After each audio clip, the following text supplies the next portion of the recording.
গ্যালারিতে যারা রোদে জলে সারা, তাদের সবার ভালো হোক।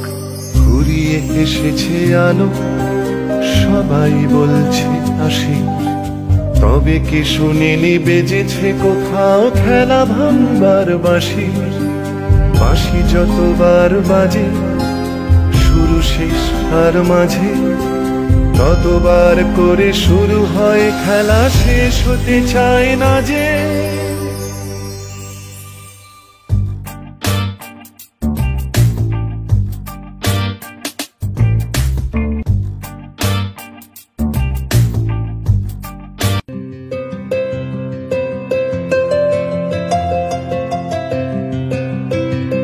কোভিড-19 এই পরিস্থিতিতে বহু মাস হলো আমরা ঘরবন্দি। সকলেরই কম বেশি বিরক্তে দিন কাটছে, স্কুল কলেজও বন্ধ হয়েছে। তাই সাঁঝবাতি আর নিরুপমার বহু মাস হলো দেখা হয় না। নিরুপমা তো লকডাউনের সুযোগে ওর প্রিয় পরিচালক ঋতুপর্ণ ঘোষের সিনেমাগুলোকে আবার নতুন করে দেখছে আর ঘাঁটাঘাঁটি করছে সেগুলো নিয়ে। তাই কি করে সময় কাটাবে ভেবে না পাওয়া সাঁঝবাতিকে সময় কাটানোর এই আইডিয়াখানাই দেয়। কিরে, লকডাউন কেমন করে কাটাচ্ছিস? বাড়িতে বসে বিরক্ত লাগছে না? ওই আর কি, প্রথম কয়েকদিন বেশ বিরক্ত হচ্ছিলাম বটে, তারপর মাথায় এক আইডিয়া এলো। ভাবলাম ঋতুপর্ণ ঘোষের সিনেমাগুলো আরেকবার করে দেখি, ওটাই শুরু করেছি। তারপর সেটা নিয়ে সারাদিন ভাবনা চিন্তা করছি, এভাবেই কাটছে। ঋতুপর্ণ ঘোষ, কিছু বুঝিস ওনার সিনেমা? শুনেছিলাম ওনার সিনেমা নাকি মাথার উপর দিয়ে যায়। উনি নাকি সিনেমা বানান বড়দের জন্য।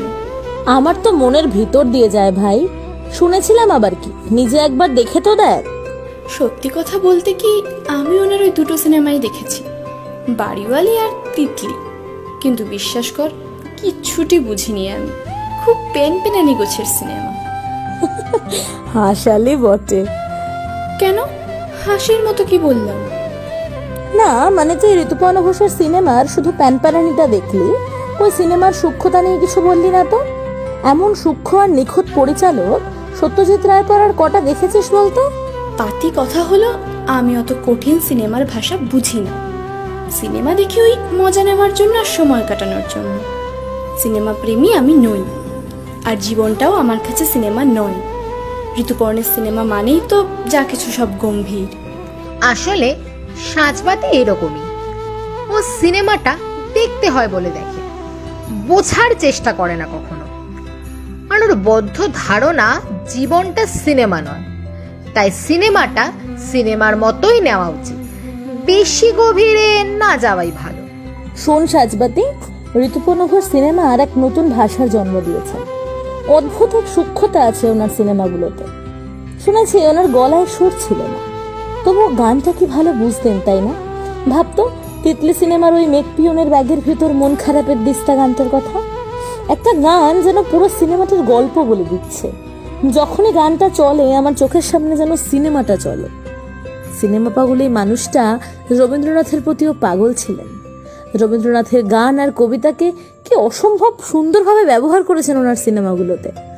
পারলে চোখের বালি জীবন স্মৃতি আর নৌকাডুবিটা একবার দেখিস। বাপরে, এত ভালো লাগা!